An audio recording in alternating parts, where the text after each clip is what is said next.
Paul Pierce was just Joe Johnson with a good team surrounding him. Horace Grant and Scottie Pippen have no reason to be mad at The Last Dance. Hey, it's Late Night Peel. I miss Nick. Let's get it going.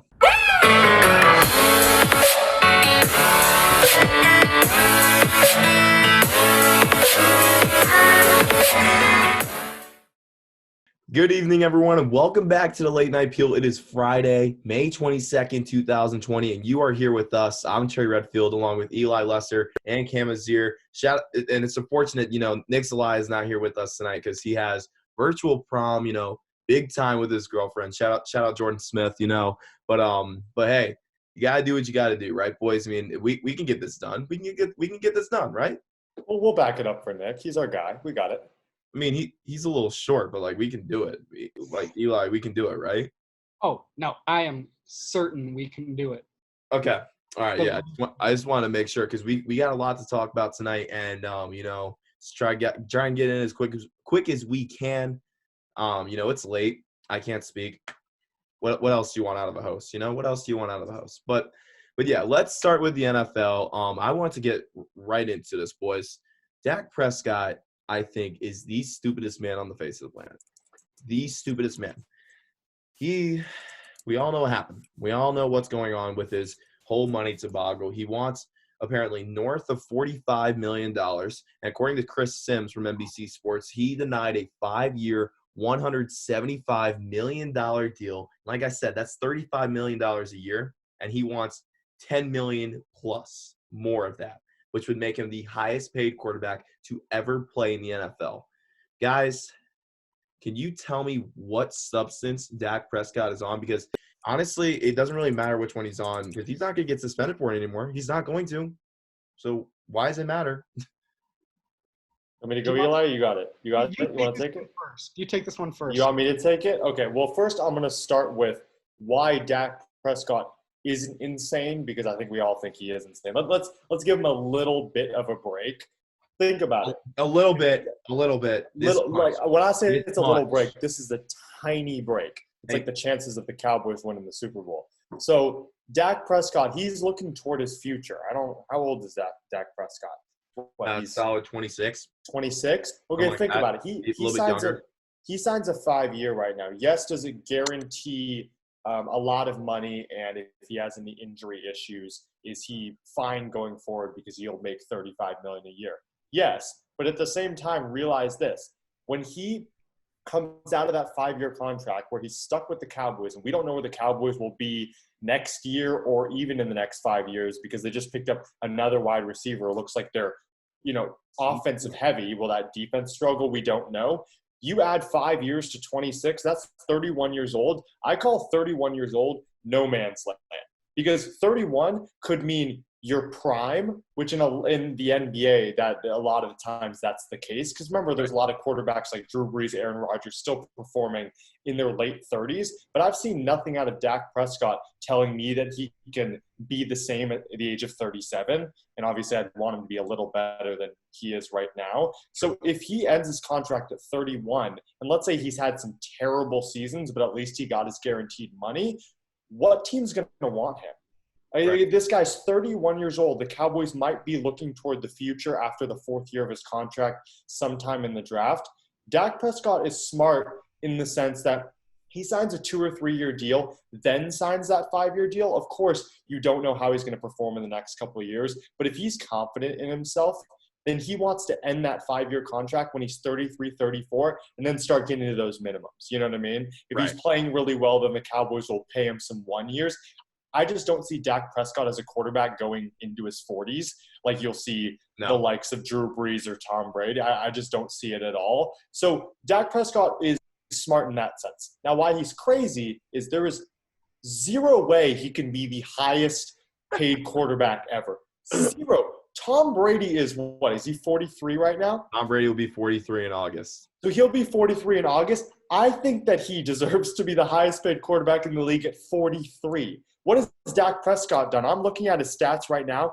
His completion percentage, all in the 60%. He hasn't led Dallas to what He's never taken him to an NFC championship. Never taken him to an NFC championship. I was struggling if he'd taken him to the NFC divisional, but he did have that playoff win. He's been schooled by quarterbacks that are better than him. Yes, his yardage has gone up, but he really hasn't proven to be that franchise. He might be a franchise guy. When I talk about a franchise guy, like when I put that emphasis on it, I'm saying you pay Aaron Rodgers, Drew Brees, you pay Tom Brady, even a guy like Matt Ryan, who, yes, he's up there in age. I wouldn't give him $35 million, but it's a guy that's almost carried your franchise, led you to that Super Bowl that one year, and I think he's going to get him out of the gutter this next year. Dak Prescott maybe is smart in his own mind, being the highest paid quarterback in the NFL. Are you kidding? Are you kidding me? That's my take. I don't. There's zero way. Can't own that one, Eli. What you got, man? All right. So you guys think Dak Prescott's the idiot here? Yeah. I think the Dallas Cowboys are the dumb ones here. You're gonna offer. You're gonna piss me off tonight. You're gonna piss me off. Quarterback, the most money in the NFL. Like, are you processing this? I don't think this guy is even better than Tony Romo ever was. He doesn't deserve it. I don't even think he'll ever get to that point. He doesn't deserve it. No, he doesn't. The Cowboys are settling for mediocrity. This is what they've done this entire century. I'm no Dallas Cowboys fan. I don't even care about the Cowboys, but I have a lot of friends who are huge Dallas Cowboy fans, and they've been miserable this past decade.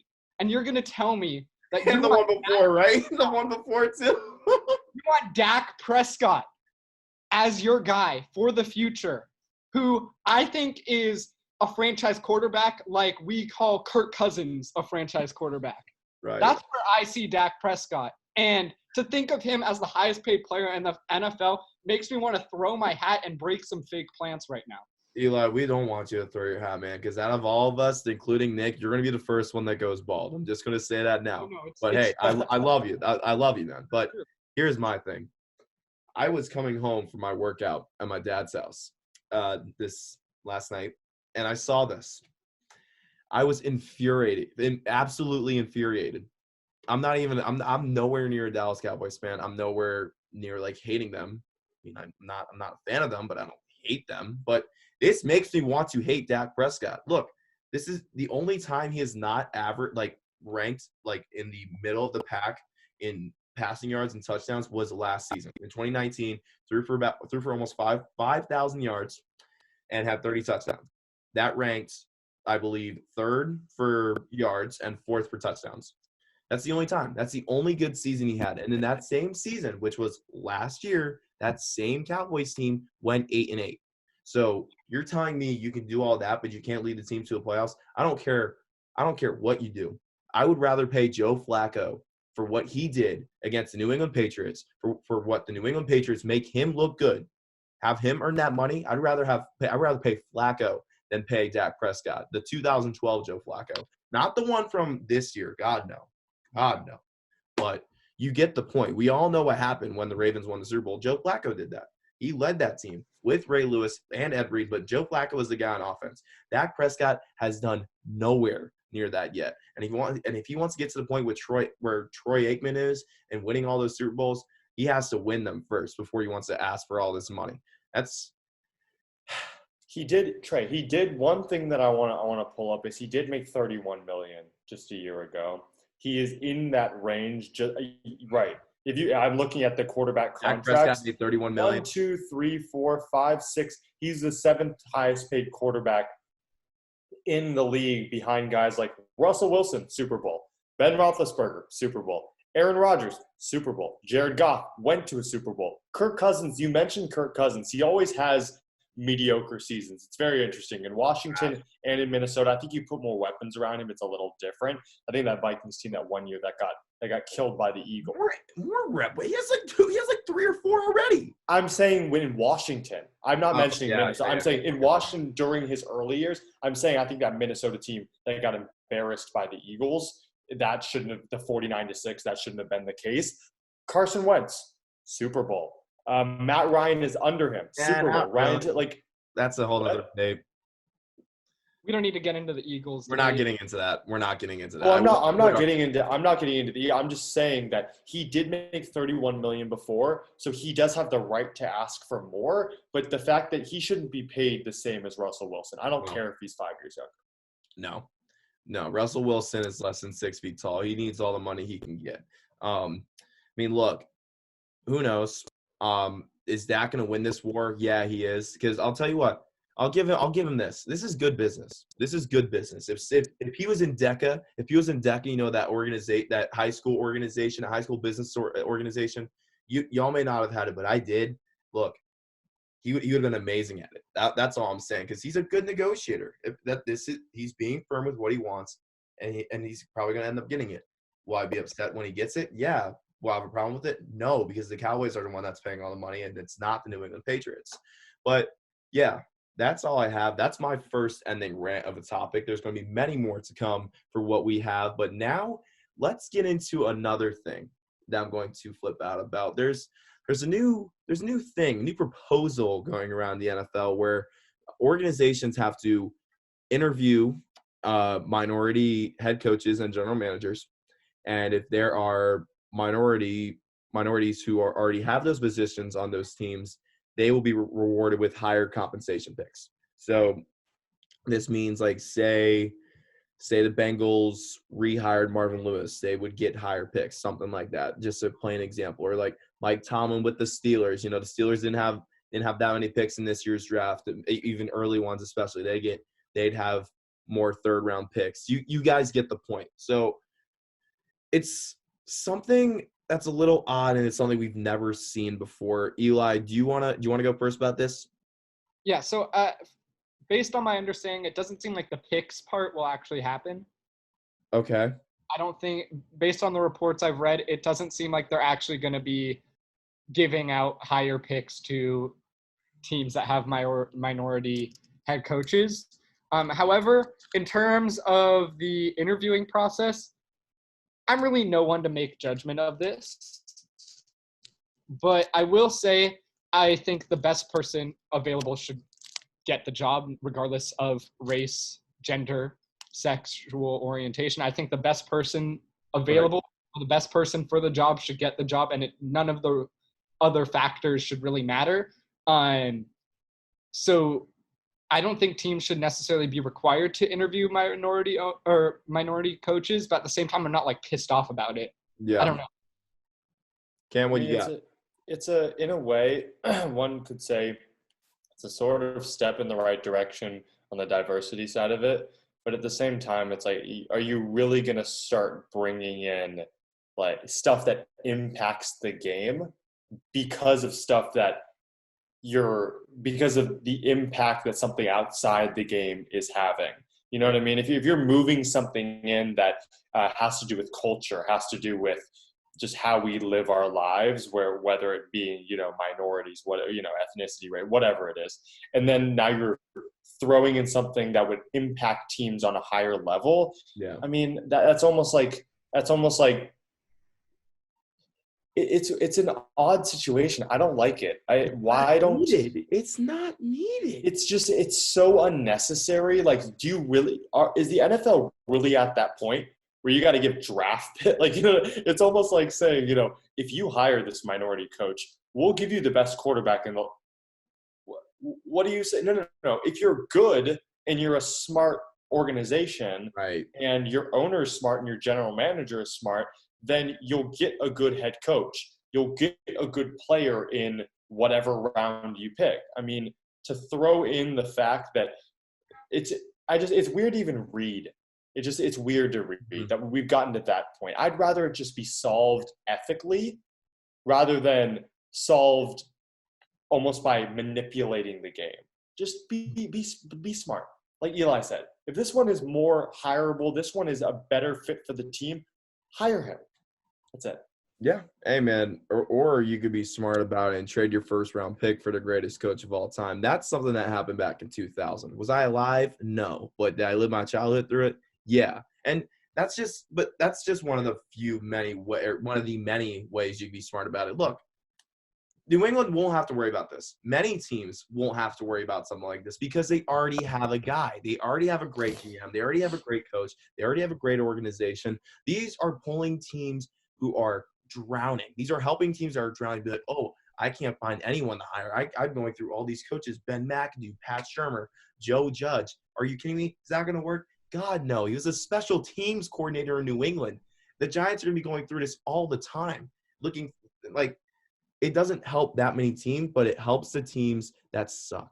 And it's just it may make the league more interesting, but it's just annoying when you see teams get bailed out like that. Like, I hate to get political, but some states are doing the same thing, and the NFL is bringing that sort of same mentality into their league. And that's something you don't really want. If you want to be good, just go through your system. Something's going to work. The Patriots have Bill Belichick. It works. Who's their general manager? Bill Belichick. It works. The Texans are doing the same thing. They have Bill Bryant, and he's their GM. Is it working? God, no. But they're at least they're giving it a chance, you know? Like, I'm already tired. Man. Like, I need Nick. He's my side hustle right now. Like, I'd have more energy if he was here. But, like, virtual prom, man. Virtual prom. If you guys have virtual prom tonight, make sure you're watching with your girlfriend. It's a good post-prom thing. Just in my brain. Prom when you got the late night peel. Exactly. You don't need to go to prom if you have the late night peel. I'd have to agree with that. But you have late night parties and then the late night peel. Facts. That's exactly. It's an after. It's the after of the afters. Exactly. Hey, the after party. Right. Hey, some people will be happy about this, but there are other players or people who don't get too happy about things. And there's another player who's very unhappy with his contract right now, and that's Jamal Adams, the strong safety from the New York Jets.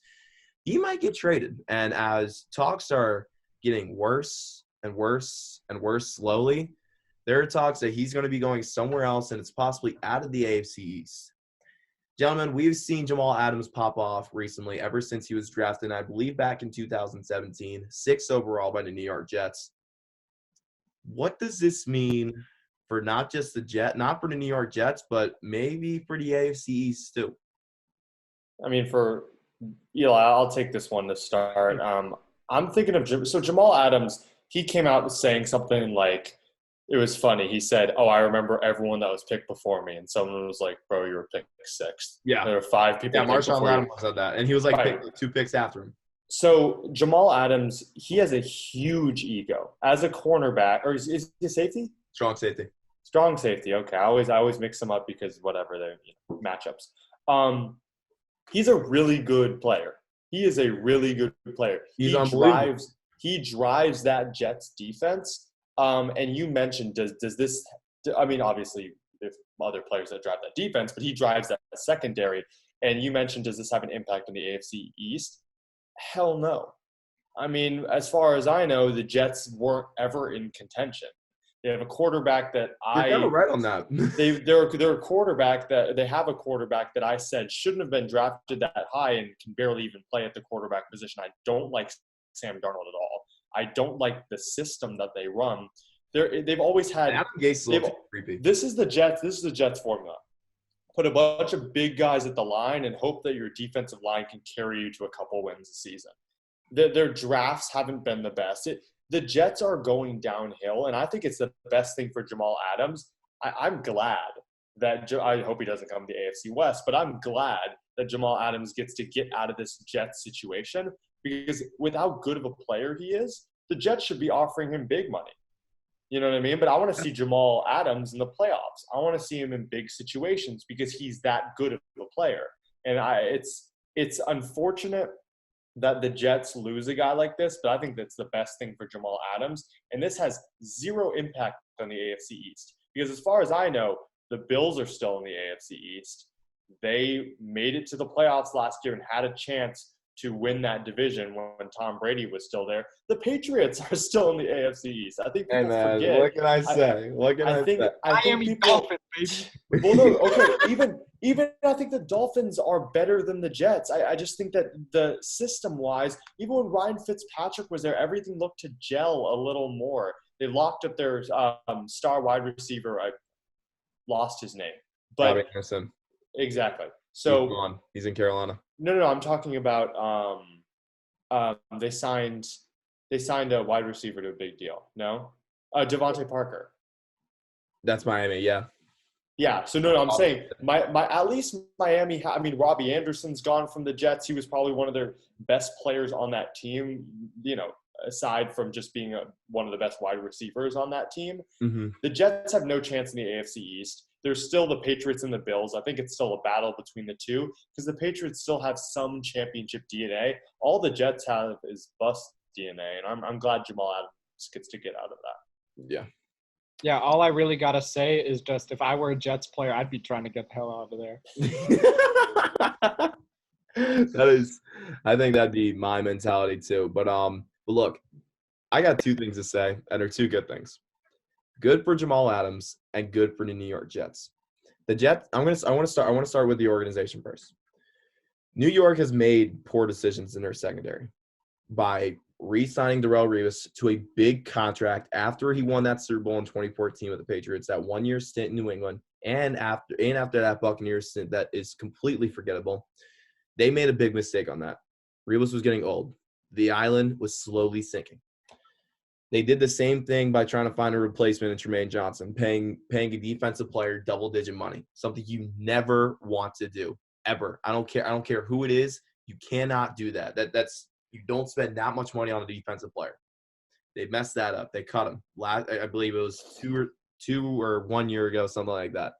And it's good that the New York Jets are making it 3 times the charm. They need to trade Jamal Adams. If something's not going well, and I don't care if Jamal Adams loves New York or if he's starting to hate it, he needs to go. And I really hope Woody Johnson and I forgot the GM's name, but he went to Richmond. Go Spiders. I hope they get him out of New York and officially begin this rebuilding. I know they suck, but I don't really see it as a rebuild if they're not doing anything. You know, like they may have had a great draft, but this is still a part of the rebuild. When you get rid of that star player and he's gone, and you get draft picks for it, that's where you start to rebuild. I've seen it in other teams. Look, the Red Sox rebuild almost all the time after they win a World Series championship.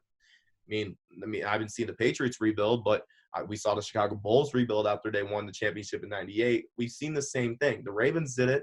Ravens did it when they won their last year. Well, everyone does it. And now for Jamal Adams. Good for him. Good for him. He has seen hell with the New York Jets. Has made nowhere near the playoffs. Maybe once. No. You know what? Not at all. I'm crazy. He's come nowhere near the playoffs. He's never going to win a division. And he's never going to win the AFC East, especially the New England Patriots there. He needs to go. And I think if he goes to the Cowboys, that makes it even better because they have a big hole to fill in Byron Jones in that secondary, and it starts with the Cowboys. If the Cowboys make that move for Jamal Adams, I could see them going 9-7 and not 8-8. So that's 1 plus. Whoa. That is 1 plus. But yeah. So look, do we think the AFC East is wide open? Can we just shut the door on the AFC East? Because Frank Gore thinks it's wide open with Brady gone. I think it's open. You think it's open? Yeah, I think it's open, but the Bills are winning the division. But I think it's open. What? I have the Bills winning the division. No, don't. I have the Bills winning the division. But when I say it's open, I mean, remember, there's now 7 playoff spots. So when I say open, you never know. I mean, I don't like to count out teams because, you know, my Chargers went through a rebuild period for every single year leading up to 2 years ago. So that's true. The Miami Dolphins could make a run. The Jets are out. Yeah. But I'm saying for that 7th spot, you don't know like what division is going to step up in the AFC. I think it'll be the AFC West, but how can I assume with Miami being so up in the air and the Patriots being so up in the air? The 15, something like that, seasoned vet Frank Gore was the one that said that. And that's ironic that he did because he's the one playing for the Jets now. 2 years ago it was with the Dolphins. Last year with the Bills. Now with the Jets. Maybe he's with the Patriots next year. I don't know. I don't care. He's old. He could use a walking stick and still probably get a ton of yards because he's Frank Gore. But yeah, speaking of a former AFC East quarterback, Tom Brady is getting his own documentary in 2021. So we've seen Michael Jordan and the team of the 90s Chicago Bulls get its own documentary. Tom Brady, another GOAT, not debatable, I'm sorry, is getting his own documentary in 2021. Boys, are you watching this with me? Because Thank you, ESPN. Thank you so much for treating us with – I feel like this quarantine period is ESPN is struggling so much to put out something that they're hanging, documentary, they're hanging on. documentary, Hanging 30 on. for 30. Like ESPN's doing a great job. And if Tom Brady wasn't getting a documentary, I'd be pissed off. Right. Because you got guys like Kobe's last season, emotional, what a ride. Right? Michael Jordan, The Last Dance. Even Lance Armstrong with the Tour de France, the biking, everything. Like guys that have great guys that have great stories, and they should be celebrated. And I think it's great because I didn't watch a lot of Bulls archives, and watching that documentary, it's like, wow, I know that era now. I wasn't born for that era, but I understand it now. I understand how good of a team the Jazz were. I understand how good of a team that Sonics team was. And then now I understand the Bulls. So if Tom Brady wasn't getting a documentary, I would petition to ESPN. So thank God he is, and I cannot wait to watch it next year. I like that. I'm excited. I will watch it. However, and please don't get mad at me, Trey, I think that the story of Tom Brady hasn't been finished yet. I 100% agree. Why are we going to have a documentary now? I feel like we should wait I think it should happen at some point, but we don't know what's going to happen with the Bucs. Could Tom Brady pull out another Super Bowl out of nowhere? You don't know. Tampa this year. I think it's purposeful, Eli. I think it's purposeful. Because he has a 2-year contract. If it comes out next season, it's almost like the precursor for his final year. Damn. Are you conspiracizing that the Bucs will win the Super Bowl in 2 years? I never said the Bucs will win the Super Bowl. I said that it's going to be his final season after that 2-year stint with the Bucs. That does make sense, but I do kind of want to see like the whole story, have it wrapped up. I guess the Bulls documentary didn't really touch up on the Wizards days, and I guess this is Tom Brady's Wizards days. But either way, I kind of wanted to wait maybe for kind of the. No, I 100% agree. Look, dude, I mean, when I think of this, I think of what NFL Network did with A Football Life. They made one for Bill Belichick way too early. Bill Belichick only won 3 Super Bowls then. Well, technically 4 if you count the one as a defensive coordinator with the Giants, and almost 5 when he was a DC for the 95 Patriots. This is a little too early, I think. If you want to make a documentary about Tom Brady, you do whatever the hell you can to find out about the 2018 New England Patriots and work back from from this 20-year dynasty that I will argue that is still continuing. Does everyone think it's over? Yes. But do people still think it's going on? We don't know yet. Are we confident? Somewhat, like me. But here's the thing. If you want a documentary that's going to be released in 2021, you do the Patriots dynasty. You don't do Tom Brady yet. Not at all. I mean, look, he has – hold on, Eli, I'll get to you in a sec, but he has 2 more years left of this contract. And there's a no-trade clause in this, meaning he will play more if he wants to, unless if he gets popped by I don't know who, but I really hope he doesn't. Is it possible? Yes, very. But we don't want it to happen. No one wants that to happen. But my final point is this is a little too early. If this is released in 2023, if they move this back 2 years, go ahead. I'm fine with it. Because if he wins another Super Bowl with Tampa, great. Put it in the documentary. Piss me off. It makes great content. That's what great content is. But Eli, I know you had another thing. Go ahead. Yeah, no, I just wanted to go off something that Cam briefly mentioned, and it was the part about the Bulls documentary that was so awesome for our generation is that we weren't there to experience it, and we felt like we were there. We kind of get a gist of that era. If we're watching a Tom Brady documentary, like while he's still playing, like we all know how good Tom Brady is now. We need to get the next generation to know how good Tom Brady it was. Right. Because that's kind of what this MJ documentary almost served a purpose for, because a lot of people are saying, like, oh, like LeBron's the GOAT now, and this documentary is there to kind of show like, oh wait, MJ's really the GOAT. Who knows? Maybe in 20 years they'll be saying, oh, Lamar Jackson or Patrick Mahomes is the GOAT, but then everyone's going to have to be like, well, actually, Tom Brady is. No, I mean, look. For me, the next generation's got to know. Cam, you got another thing? No, that's it. I like that point a lot. Eli, that was a good point. I mean, I think kudos to ESPN I think they're setting the precedent. They did this. Apparently, there's a Kobe documentary in the works. Works with an S. There's a Tom Brady one coming out in 2021, 9 parts. Why not? You know, I mean, this is starting something, and we're seeing it with Lance parts 1 and 2, the Bruce Lee documentary, The Long Gone Summer with Mark McGuire and Sammy Sosa. That was 98, right? I think so. That's awkward. I believe it was 98, the home run race to 72. I think that was the magic number. There were a lot of home runs hit, and there were a lot of steroids injected. We get that. But ESPN is going off with these documentaries, and they're doing a fine job with it. Kudos to them. They haven't gotten kudos from me in a while, but here you go. But yeah, that's all we got for the NFL. Let's get into the MLB now. Bartolo Colon. When you think of Bartolo Colon, what is the first thing you think about? GOAT. Cam, you thinking the same thing I'm thinking? Yeah, I know that. Rise one, deep to left field, back near the wall. It's out of here. Bartolo has done it. That's what I'm thinking. That's what I'm thinking right there. But I aced that. I need to know. I need to ask Nick who the SNY voice of the Mets is because I aced that. But yeah, hey, he wants another year. He wants one more year. A 46-year-old has gone everywhere in his career. It's unbelievable. Boys, what do y'all think? If you are the GM of the Los Angeles Dodgers or San Diego Padres, do you give this man at least a minor league contract? I'm putting him straight in the bullpen. Okay. You know, I don't think he's capable to be a starter anymore. But, you know, give Bartolo a chance. I would say, yes, bring him to spring training next year.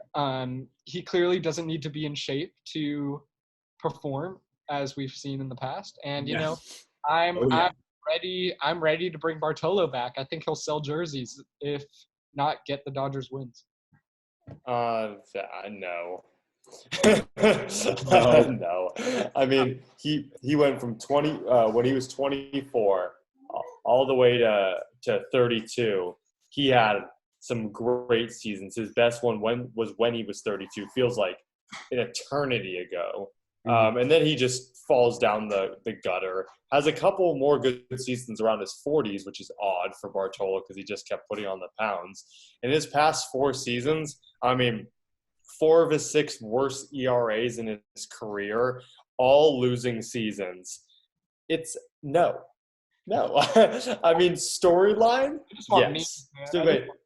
Storyline, yes. But it's almost like saying, well, and I'm not comparing him to Tim Tebow, but I'm saying if the MLB cared so much about storylines, then Tim Tebow would be in the league. Right. Because guess what? If you put Tim Tebow on any team, he sells jerseys. He sells out stadiums. But guess what? The MLB has proven, and we've known this because the MLB they don't really endorse their players. The MLB has proven they're their own separate entity. They don't care. No salary cap, no problem, baby. They only care that Will Ferrell could get some spring training hits in. That's it. But you talk about the MLB regular season. No, Bartolo does not know. He's 46 years old. Actually, he might be going on 47. I mean, that's our parents. That's like if you just like. My parents are older. Yeah, no, mine are older too. But I'm saying a 47-year-old in his shape is pretty much tack on a couple more years. But 7-14, 2-8, 5-6, and 7-12 in his last 4 seasons. Come on, we're just talking about this because he's Bartolo Colon and he's been in the league since 1997. That's it. He's not in better shape. He doesn't – what? Would he be the last player remaining from the 90s? I wouldn't know. I couldn't tell you, but that's another reason that you shouldn't have – there shouldn't be a player that should play in all 3 decades. Or all 4 decades. Sorry, 4. Like, come on. like, I think that, yes, storyline, great. But if I see him in a Padre uniform pitching in our terrible starting rotation, it just makes me even more mad. No Bartolo. I'm sorry. It's nothing against you. It's not about the home run. You do whatever you want, but you keep eating your calzones. It's not going to get you in the league. So, I mean, I don't think you have to say sorry to him. I don't even think he understands English yet. But I don't know. I know he can't speak English. That from what I've seen in an interview, I'm not trying to be racist or anything like that. That was not what I meant. But look, we can talk about Bartolo all we want. Do I think he's a Hall of Famer? That's a great debate. I mean, he has a 4.12 ERA. He's almost won 250 games, and he struck out. Case. What? Did he have a PED case at some point? Probably everyone did, Eli. Everyone did. Steroids saved baseball. You know I say that all the time. But look, Bartolo has played for so many teams: the Indians, the Expos, the White Sox, the Angels, the Red Sox, the White Sox, the Yankees, the A's, the Mets, the Braves, the Twins, and the Rangers. La la la la la la la la la la la. The whole damn league, basically. But look, he's only been a 4-time All-Star. He's only won the Cy Young once in 2005 with the Angels. And he had the most amount of wins in that same year. Doesn't really mean much. I mean, the only way Bartolo is going to make the Hall of Fame, I'm just going to put this out there, is the amount for how long he's played. That's about it. There's nothing else that's really stands out to me with Bartolo Colon. I mean, he's a ground ball pitcher. He doesn't get strikeouts. He doesn't throw hard. His top speed's like 91 tops, if he can even hit that, you know? Like, I mean, you don't have to be that hard of a pitcher. Greg Maddux only threw like 88, 89, but had the nastiest stuff in baseball. But is Bartolo Colon Greg Maddux? Hell no. Do I want to see it? Yes. Is it going to happen? No. Am I going to even see a season? I don't even know. But the last time we've been in threat of seeing a season was in 1995 after the MLB went on strike and canceled the season from August on in 1994 when the Expos were on a tear and we didn't know what happened because there was no such thing as a postseason that year. And there was someone that said this year was like the lockout of 1994 and 95, and I believe it was Tom Glavine, the one of the amazing pitchers from the team of the 90s, the team of the 90s. We can debate that later. The Atlanta Braves. He thinks it's something like this. Do you guys see that maybe in the same way? How like it's that same kind of vibe where it's just, ooh, I think the same thing. We're not getting the season going, stuff like that. No, not at all. I mean, a lockout in a pandemic-ridden season those are two completely different scenarios. A lockout has to do with, it's almost like how a lockout would ensue is if Blake Snell and Bryce Harper got the entire league behind them about this whole revenue stuff. That's a lockout. That is a lockout. These players decide to not play baseball. Every player wants to play baseball. Yeah. If you ask every player wants to play baseball, they're willing to go to Arizona and quarantine there to play baseball. So, no, it's not the same because a lockout the players can still play, but It's just the lockout has to end. The players have to agree. The Players Association has to agree. With the pandemic, completely different. Right. Eli, what about you? No, I agree with what Cam said. I don't really feel like the situations are too comparable if you want to make a case about like player money and stuff, because I think that was in relation to what the lockout was in 95. I think it was like a salary cap type thing. And that was something like that. I mean, the MLB never had a salary cap, but they were just – yeah, I think the owners wanted to put in a salary cap, and the players were like, nah. Yeah, like players something like that couldn't get like the high payroll that they had. But this is just totally different. I mean, this is just something out of everyone's control that nothing could really – you can't really make a change of what's going on out here until something – so, no, it's totally different. This is a burning take. This is a perfect example of a hot take. Yeah, Eli, you can react like that. Like, come on, man. I know we weren't alive. We've seen it. We know what happened. You could disagree with me if I say if steroids saved baseball. I mean, it did. but no one's gonna accept it. This is so much different. There's no such thing as steroids being acceptable in baseball anymore. People are getting sick. People are coughing. People are dying. The whole deal.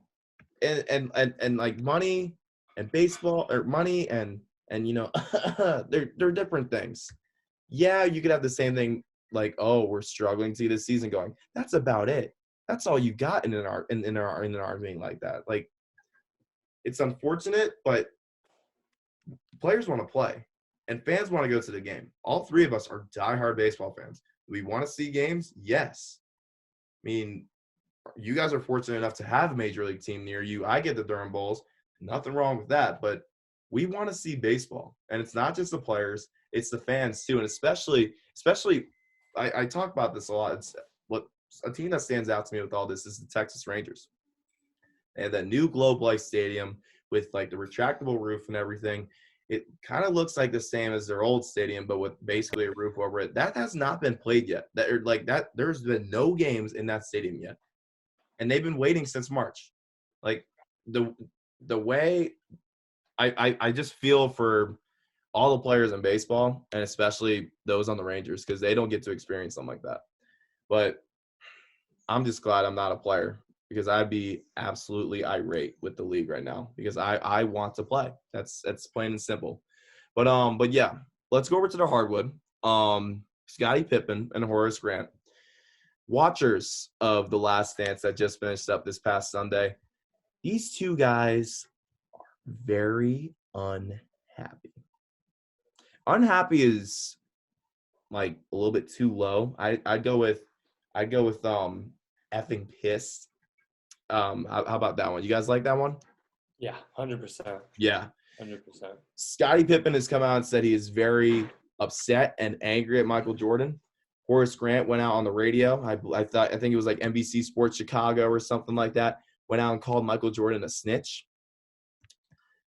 Guys, if you're Scottie Pippen or Horace Grant, you guys can play the role of whatever. Would you guys be upset in the same way? I want you guys to react from the point of view of these players, but also react from a viewer's perspective, like just yourself. Like, what was your first thing when you saw this? Would like to go first. I think Eli, you take it. I think Eli, you should go first. All right, so I have some burning takes here. Go ahead. Player. So Scottie Pippen, I actually do understand where he's coming from, and yeah, like I don't know. To me, it was kind of obvious that like MJ was gonna have control of this documentary, and when MJ said like y'all aren't gonna like how I come off in this, I knew he was just trying to be humble. If MJ can be humble, because I don't know if that's possible, but either way, I kind of understood where Scottie was coming from. They did kind of show his worst moments as a player and didn't quite highlight his best moments. I mean, they talked about the migraine game. They talked about him sitting out for that last shot. And yeah, much, though. Yeah, it wasn't that much. And honestly, I don't think this documentary really damaged Scottie's reputation at all. It only really damaged Jerry Krause's situation as a whole. He's dead. Like, I mean, look, with Scottie, like the way they went at him was like the migraine game. Didn't really talk about much, he popped off. But when he sat on the bench for that other game, I believe it was against Indiana, they pounded him for that. That was like a whole 20 minutes, I believe. And I found that to be a little upsetting, just a little bit. I mean, yeah, he had a little bit of his own episode, and that's fine. That's fine. But you don't need all of that, especially if it's early in the dynasty and it didn't really matter that much, Like, I don't even think Jordan was playing at this time.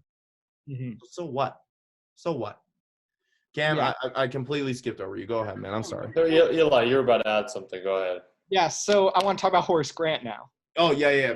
Got you.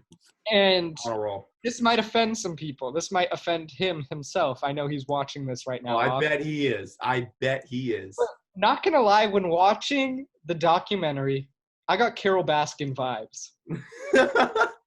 From Horace Grant. I was picking up some Carol Baskin vibes when they were talking about that book that was created and that he was potentially the one dealing with it. I mean, why was he traded in the first place? He was traded like pretty soon after that as well.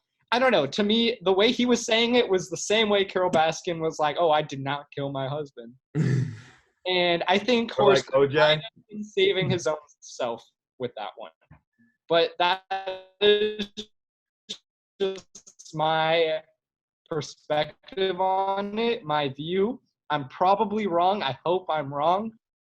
I don't know why they're mad. I'm sorry. You guys get publicity in a documentary that is a worldwide phenomenon. No offense, Horace Grant. We knew who you were before, but we really know who you are now. That's not a bad thing. I'm sorry. Okay, let's say you did talk to Sam Smith. Let's say you did give him information for the Jordan rules. Well, guess what? You guys still won. Yeah. You know what I mean? There shouldn't really be an issue. You're still a 3-time champion, right? 3 in a row. Calm down. You played for a really good Magic team, right? I think that Horace Grant, this documentary did not put him in a bad light. Judd Bushler, as well as Michael Jordan, said it was Horace Grant. And then, guess who was on right after Judd Bushler? Horace Grant, saying that he didn't do it. So you're telling me it's not like because I know they said it, Michael Jordan really he was the one coordinating the documentary. It's not like they just left out Horace's opinion. Right. Horace said he didn't do it. So why are we to believe that Horace Grant did it? Because right now I'm just like, that's just kind of cool. I didn't even know there's the Jordan rules. Didn't really understand Horace Grant's role in it, even if there wasn't his role in it. If Jordan was coordinating this documentary and Horace Grant wanted to call it a so-called documentary or calling him a snitch, then they wouldn't have included the part where Horace was like, no, me and Sam were really close, but I never told him anything. Okay, that's the first thing. Scottie Pippen. Come on, Scottie. You knew how you were going to be viewed in this documentary. I mean, you're probably a top 50 player to ever play in the NBA.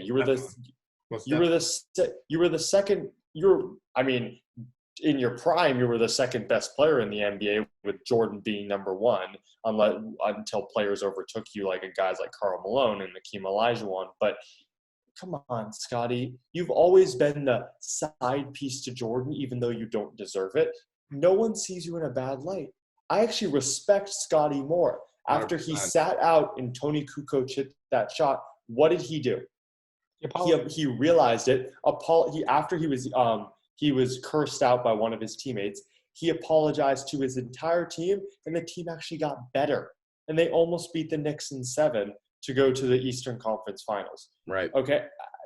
I think it's ridiculous that Scottie thinks he's in a negative light. I actually think it's cool. Didn't know Scottie went to a school in Arkansas. Didn't know Scottie's journey to the NBA.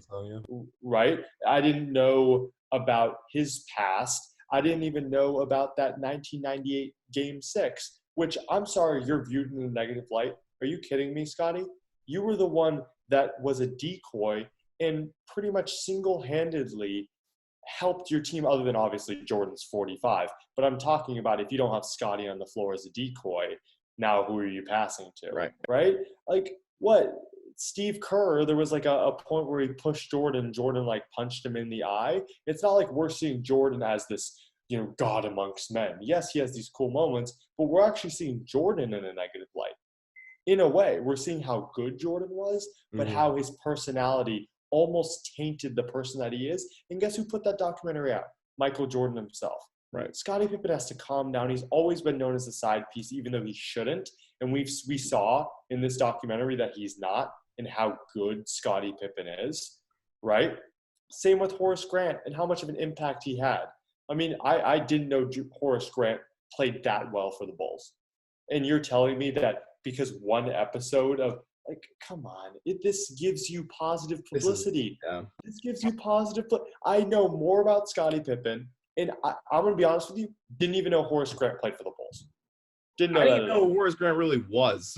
So you're telling, like, I just think and it's not like Jordan was like, Horace can't be in the documentary. Horace was in the documentary a good amount. Like, they showed his good days on the Magic too. When the Magic were beating up on was it the Bulls or was it in a different series? I don't know. I mean, they made it to the finals.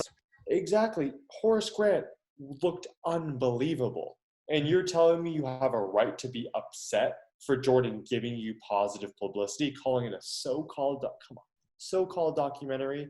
This is supposed to be about Jordan. Even though it's supposed to be last season, we all knew this was Jordan-based. Don't call him a snitch. Come on. Judd Bushler said the same thing. You're not going to call Judd a snitch? You know what I mean? It's ridiculous to me. I think everyone making claims, I love it. That's what makes a documentary a documentary. And Horace needs to calm down. And Scottie, come on, don't get your feelings hurt. This actually just showed how great of a player you are. Because it showed how great of a player Michael Jordan was and how you're not a side piece. So that's my take. Those are all very good points. And look, Horace Grant should be thankful because he got to win 3 in a row. He had all 3 of those. And then he went to Orlando and almost won another one there. Like he did a ring chase and got a ring in LA. Yeah. In 2001. Look, and he was with Phil. He was with Phil Jackson for that one too. Why not?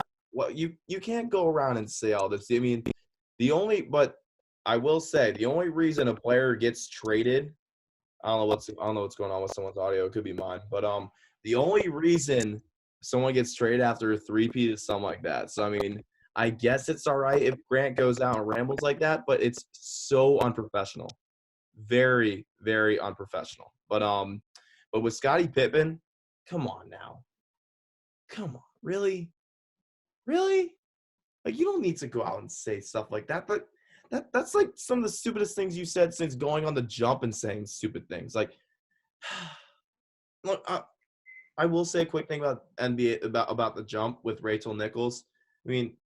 She's great and all. She's okay, but like the people that are on there are not the sharpest tools in the shed, unless if it's Brian Windhorst or Adrian Wojnarowski. That's it. Scottie Pippen, not fun on the jump.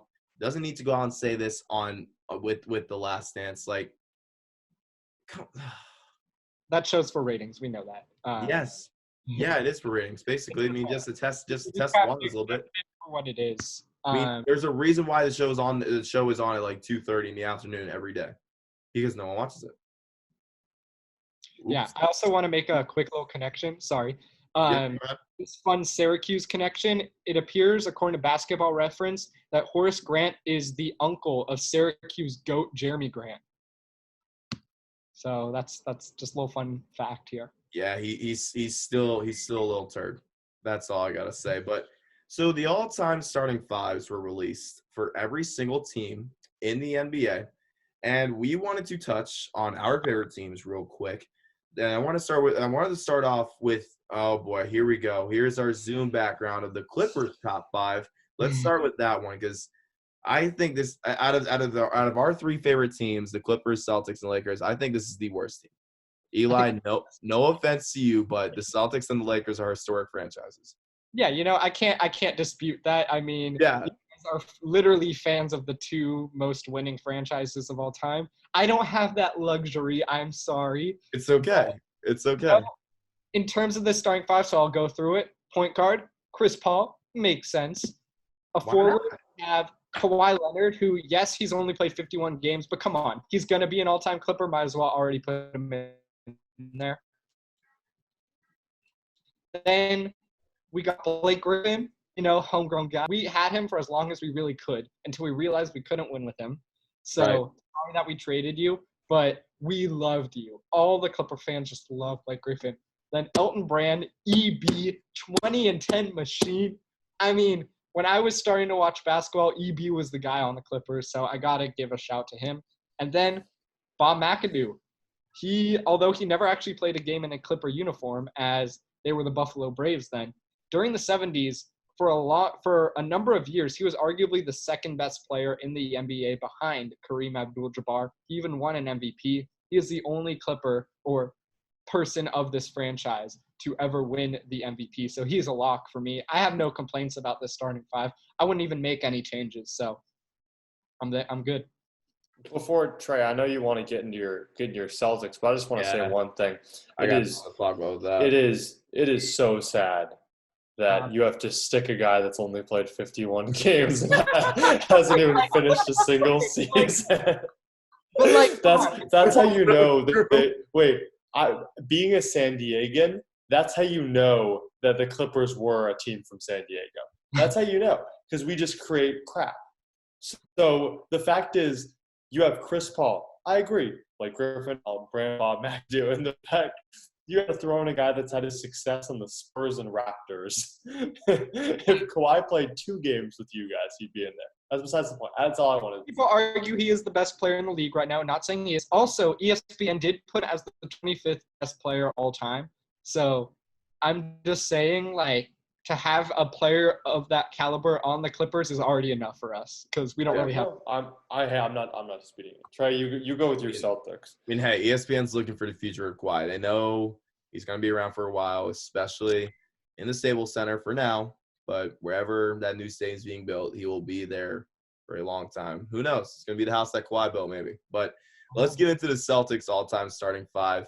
2 guards, Bob Cousy, 13-time All-Star, 6-time NBA champ. No one really knows him because he was around back in the 50s and 60s where the Celtics thrived. But also his sidekick, John Havlicek, unbelievable. That's our second guard. And then this is where, I want to say this one for last. Larry Bird as one of our small forwards, why not? One of the best shooters to ever play in the game. And the center is Bill Russell. I mean, come on, man. Most amount of championships to ever play, like most amount of championships won in the NBA. You can't go wrong with that. He was amazing. He was a player coach. And still won as many championships. Like, that's unbelievable. But another small forward. No, it's not Kevin McHale.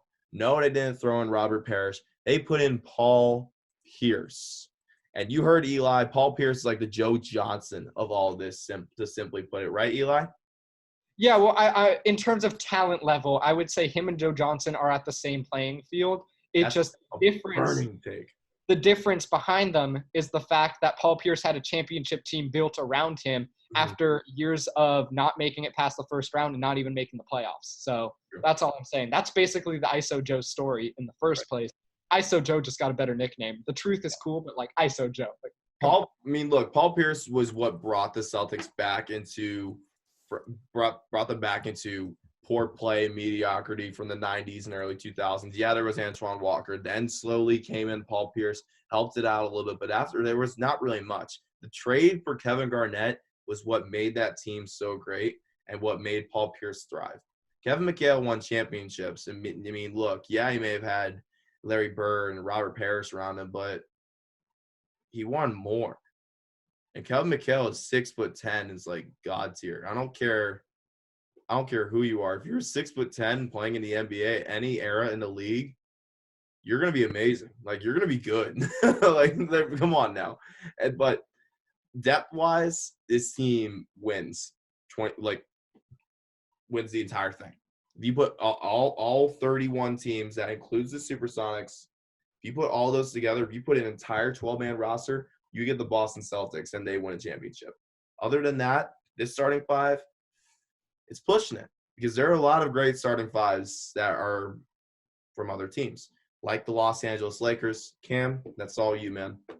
Yeah, the Lakers starting 5. I mean, there's so many guys. You see the names up in the rafters. Clippers don't have any. We got, obviously, at your point guard position, you got to go with the Irvin Magic Johnson, best point guard to ever do it, Hall of Famer, right. 12-time All-Star, 4-time assist champ. I mean, this guy, before everything happened with his illness in the 91 season, he was an all-star every season except one, and that was his second year. And in that second year, he still averaged 21 points a game. So there's not much to say he's the best point guard to ever do it. Sheesh. And that's the second guard. 6'7"?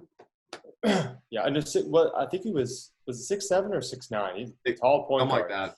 Yeah, Jerry West Hall of Famer, 14-time All-Star. The 1970 scoring champ, obviously has his jersey retired too, was the only player to lose an NBA Finals and still win Finals MVP. Obviously, you can throw in LeBron James if everyone wants to give it to someone on the losing team. But obviously he didn't win it. But I'm saying people argue that his triple-double final should have won MVP even though he was on the losing team. I mean, right. Jerry West, he averaged 27 points a game, and he's not known as a scorer. That's insane. He's the logo. He's our second guard. Now, in that third guard position, got to go with Kobe Bryant. Black Mamba, rest in peace.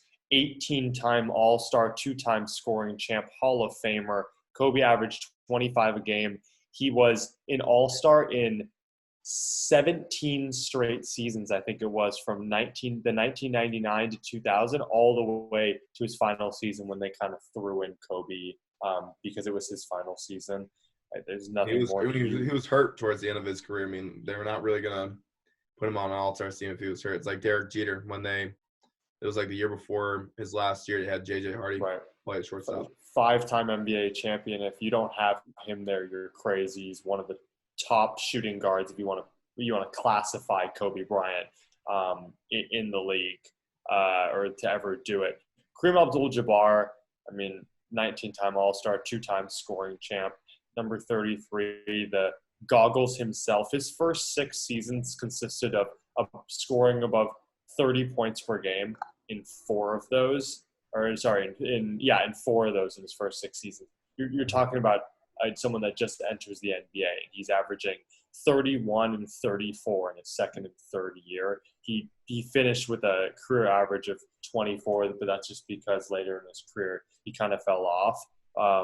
But dude was unstoppable. I mean, the sky hook, everything about Kareem Abdul-Jabbar just screamed top 10 player to ever do it, probably even top 5 player to ever do it. I'd put him in the top 5.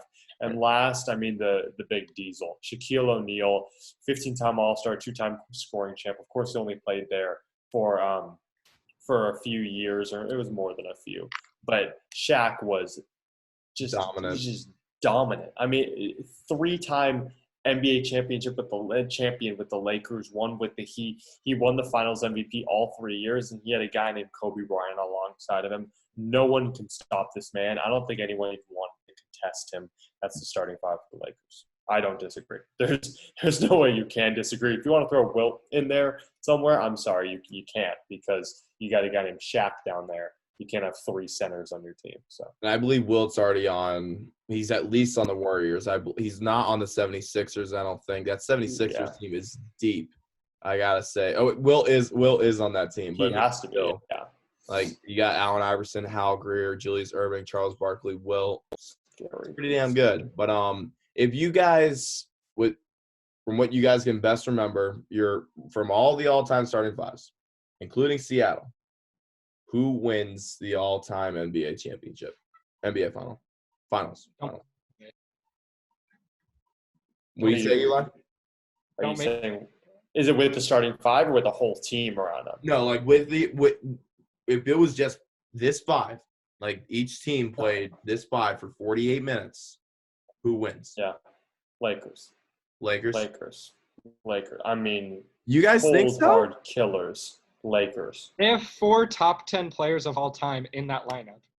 We have, I mean, I don't want to say I need to advocate for the Lakers here, and I feel like that's just like, ugh. But, like, I can't disagree with that pick. Like, it's got to be the Lakers here. The Lakers have 4 of the top, or the guys have played for the Lakers, 4 of the top 5 to scoring leaders that have ever, like, you know, obviously you have Kareem at the top with 39,000. Obviously LeBron hopped in there, but right. Kobe, Michael Jordan's the only one that I think he sits at number 4 right now. But the 4 of the top 5 scoring leaders, guys are insane. You have Jerry West and Magic Johnson as your backcourt. Are you kidding me? Right. I mean, Shaq and Kareem, and then what? Yeah, go ahead, finish. No, I was just saying Shaq and Kareem. And then we have Kobe out there if you didn't see him. Yeah. All right, yeah, I'm going to have to agree with you guys. I would take the Lakers in this, but the Bulls would give the Lakers a run for their money. What's that 5 again? It was Jordan. It was Artis Gilmore, Michael Jordan, Dennis Rodman, Scottie Pippen, and Derrick Rose. Yeah. That team, that you cannot take me away from that team. Like I will give that team some consideration, some if not a lot. I just like that starting 5. It looks pretty good. I mean, I've seen what Jordan, Pippen, and Rodman did. You put Derrick Rose in there. The last time to win the last person to win an MVP before Michael Jordan was Derrick Rose. That's a fun team to watch, and that's why I'd put him up with the Lakers. And another thing I'd like to add before we go, the Sonics had a team. Like I've said a lot. Something that was not included on this Seattle team was Ray Allen and Kevin Durant. Would you put Kevin Durant on that Seattle team and take him off the Thunder? Really? You got what? He played 1 year as a Sonic. Oh my God! If I was KD, I'd say it was Seattle. I mean, he's on. Knowing the way he left OKC and knowing the way they disrespected him, bro, I'm sticking to Seattle. I mean, it's not his choice here. I mean, he had his success on the Thunder. That's true. I mean, but then talk about Kawhi. If KD's not on there, but Ray Allen has to be on that team. Yes, I do agree. There's no way. This might be an ignorant pick for me, but I would probably put him over Gus Williams. I don't really know much about him, so that's fine. That's fine. I know Ray Allen was great on the Sonics. That is one thing I do know. I don't know much about Gus Williams. Sorry, dude, but I'm putting Ray Allen in there. He was great on the Celtics. He was great on the Heat. He won both those teams a championship. Did Allen win a championship with the Sonics? Obviously not. But still. I mean, look, Ray Allen's like a glue to a teams. Like, he was the glue to the big 3. He was the glue to what made the Miami Heat because it's the only reason why they went back-to-back. I mean, we all know it.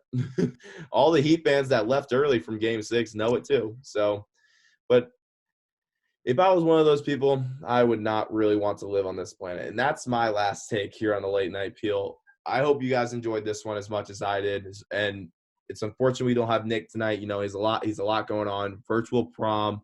We wish you the best with all that, buddy. But yeah, hey, make sure to like, comment, subscribe.